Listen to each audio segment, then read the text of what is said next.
Just on the heels of a positive city census, Medicine Hat firefighters broke ground on the new location for one of its 3 fire stations. According to figures released by the city in July, Medicine Hat's population increased by 3% in just as many years. And with expanding communities to both the north and south, emergency officials say response times aren't quite where they should be.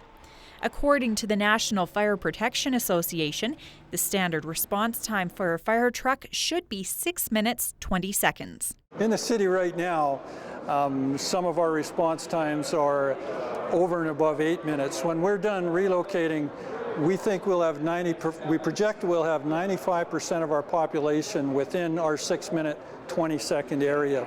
And that 5% that's outside, they're only seconds outside, not minutes outside. So it's very good coverage. Mayor Ted Clugston says the city did look at the option of building a 4th station to expand coverage, but when it came to the annual budget, it was far less expensive to relocate 2 of the current stations than it is to equip and staff a 4th building year after year. So fire stations are very interesting. The capital cost may only be $7 or $8 million, yet the operational costs are $2 to $3 million every year, so it adds up fairly quickly. And so if we are able to keep us to the 3 fire stations, it saves us a lot of operational funds. And just to put that in perspective, every $500,000 is a 1% tax increase. So you can do the math at $3 million, that's 6%. Fire station number 2 will be moving to Trans-Canada Way near 13th Avenue and is expected to be open in summer 2016. Following that, fire station number 1 will move across the river to the north. Fire station number 3 will stay put, located near the airport. Now, while the plan to move these buildings is quite the undertaking, they're not necessarily moving very far.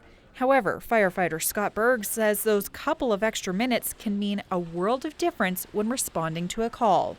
With modern day construction and building techniques, they're built with glues and resins and compressed boards, man-made building materials. They're not the construction materials of the days of old, where they're thick, of real wood and that are hardy.